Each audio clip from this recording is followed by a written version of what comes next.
উন্নতি হবে না আপনাদের সকলকে শুভেচ্ছা এবং যেহেতু এই লোকসভা নির্বাচনে দল আমাকে আবার সুযোগ করে দিয়েছে ডায়মন্ড হারবার থেকে লড়ার, প্রতিদ্বন্দ্বিতা করার, আমি রীতিনীতি অনুযায়ী যেহেতু আমার ভোট সপ্তম দফা এবং শেষ দফা 1 তারিখে, নমিনেশন পর্ব এবং নোটিফিকেশান 7 তারিখ থেকে শুরু হয়েছে। আজকে আমি মনোনয়ন জমা দিয়েছি। প্রবীণ থেকে শুরু করে বয়োজ্যেষ্ঠ সকলের আশীর্বাদ নিয়ে এবং যেভাবে সমর্থকদের মানুষের ভালোবাসা আজকে কার্যত যেভাবে মানুষ ফুল বর্ষণ করে আশীর্বাদ বর্ষণ করে আমাদেরকে আশীর্বাদ করেছে, ডায়মন্ড হারবার থেকে বিভিন্ন অঞ্চল, বিধানসভা, ওয়ার্ড, টাউন থেকে সমর্থকেরা এসছে, ভাইয়েরা এসছে। তার সাথে সাথে দক্ষিণ কলকাতার ছাত্র যুবরা, পথ চলতি অনেক মানুষ রাস্তার দুধারে দাঁড়িয়ে আমাদের আশীর্বাদ করেছেন, সমর্থন জানিয়েছেন। আমি সবার কাছে কৃতজ্ঞ। দক্ষিণ কলকাতায় আমার জন্ম, আমার বেড়ে ওঠা, কিন্তু আমার কর্মভূমি ডায়মন্ড হারবার এবং যেহেতু ডিএম অফিসটা দক্ষিণ কলকাতায় পড়ে, এটা আমার পাড়া। সুতরাং বাড়তি কিছু মানুষ যে উৎসাহ উদ্দীপনা দেখিয়েছে, আমি সকলের কাছে কৃতজ্ঞ।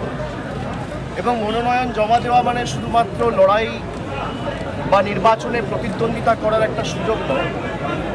যেভাবে মানুষের 10 বছর কাজ করার সুযোগ পেয়েছি, সেই সুযোগটা যাতে আগামী দিনে মানুষ আবার দেয়, নিজেকে আরেকবার বদ্ধপরিকর করে মানুষের সেবায়, উন্নয়নের যে জয়যাত্রা এবং বিজয়রথ ডায়মন্ড হারবারের বিস্তীর্ণ এলাকা জুড়ে অশ্বমেধের ঘোড়ার মতো ছুটছে, সেটা যাতে আগামী দিন ত্বরান্বিত থাকে, সেই উন্নয়ন অক্ষুণ্ণ অব্যাহত রাখতে আমরা বদ্ধপরিকর এবং তারই শপথ আজকে আমরা মনোনয়ন দাখিল করে নিলাম।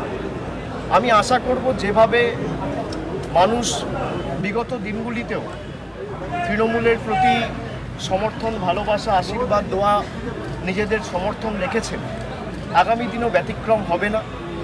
এবং শুধু ডায়মন্ড হারবার নয়, আমি বিভিন্ন লোকসভায়, বিভিন্ন এলাকায়, বিধানসভায় প্রায় গত 3 মাস ধরে প্রচারে রয়েছি, মাঠে রয়েছি, ময়দানে রয়েছি, সর্বত্র মানুষের উৎসাহ উদ্দীপনা চোখে পড়ার মতো।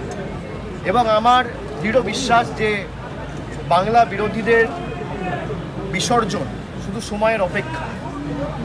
এবং এই গরমের মধ্যে তারপর বৈশাখ মাস চলছে, একদম বৈশাখ মাসের শেষ প্রান্তে আমরা এসে পৌঁছে গেছি। কালবৈশাখী, বৃষ্টি, ঝড়, জল, রোদ সব উপেক্ষা করে যেভাবে মানুষ আমাদের সভায়, সমিতিতে আসছে, দুপুরবেলা 1টার সময়, 12টার সময়, 2টোর সময়, আমি অত্যন্ত ইতিবাচক। এবং আমি বিশ্বাস করি যে রায় মানুষ দেবে আগামী 4 তারিখ যখন ভোট বাক্স খুলবে, যারা বাংলাকে কলুষিত, কলঙ্কিত এবং ছোট করার যে নির্লজ্জ পরিকল্পনা করে বাংলাকে বদনাম করেছে, বাংলাকে ছোট করেছে দেশের কাছে, তাদের যোগ্য জবাব মানুষ দেবে।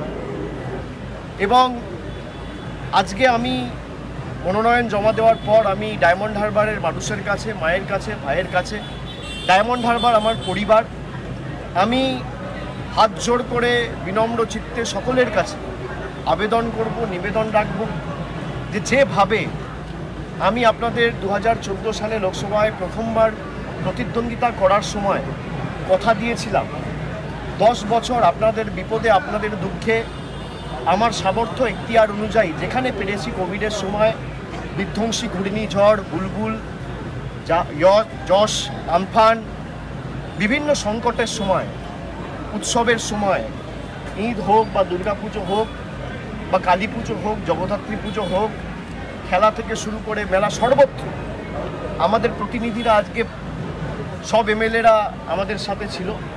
জেলা পরিষদ মেম্বার থেকে পঞ্চায়েত সমিতির সভাপতি, টাউনের চেয়ারম্যান, কাউন্সিলর, গ্রাম পঞ্চায়েতের সদস্য, দলীয় পদাধিকারী সবাই আমার সাথে হেঁটে মিছিল করে এই মনোনয়ন যখন জমা দিয়েছি, আমার সাথে পায়ে পা মিলিয়েছে।